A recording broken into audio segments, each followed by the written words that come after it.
सिया रामा, बार बार रघुनायक ही रामा, सुरत कराओ मोरी सिया रामा। मैं तुम्हारे हाथ जुड़कर कहता हूँ, प्रभु से मेरे दंडवत कहना और रघुनाथ जी को बार बार मेरी याद कराते रहना।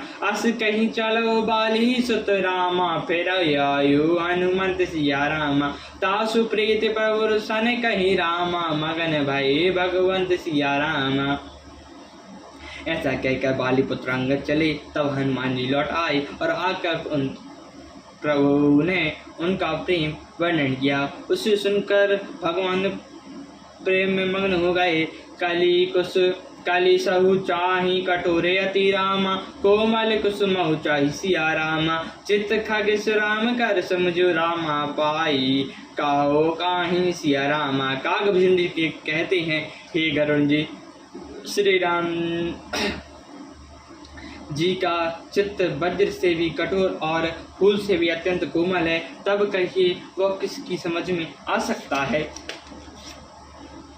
पुनि कृपाल लियो बोलैन शादा, दीनो भूषण बसन प्रसादा, जाऊ पवन मम सुवर्ण करऊ, मन क्रम वचन धर्म अनुसरहु।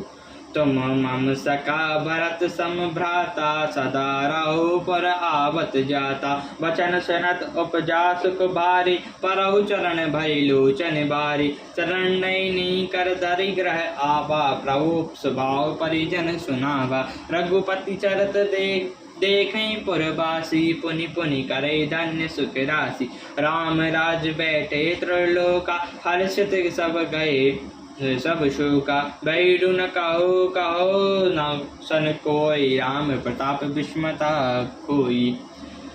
फिर कृपाल श्री राम जी ने निषाद को बुलाकर और उसे भूषण वस्त्र प्रसाद में दिए। फिर कहा, अब तुम भी घर जाओ, वहाँ मेरा स्मरण करते रहना और मन वचन और कर्म से धर्म के अनुसार चलना। तुम मेरे मित्र हो और भरत के समान भाई हो, अयोध्या में सदा आते जाते रहना। यह वचन सुनते ही उसको भारी सुख उत्पन्न हुआ, नेत्रों में जल भरकर वह चरणों में गिर पड़ा। फिर भगवान के चरण कमलों को हृदय में रखकर वह घर आया और आकर अपने कुटुंबियों को उसने प्रभु का स्वभाव सुनाया। रघुनाथ जी का यह चरित्र देखकर अवधपुरवासी बार बार कहते हैं कि सुख की राशि श्री रामचंद्र जी की जय हो। श्री रामचंद्र जी के राज्य पर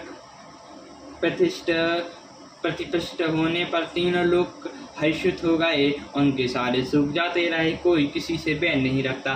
श्री राम जी के प्रताप से सबकी विषमता मिट गई। बरनाशम निज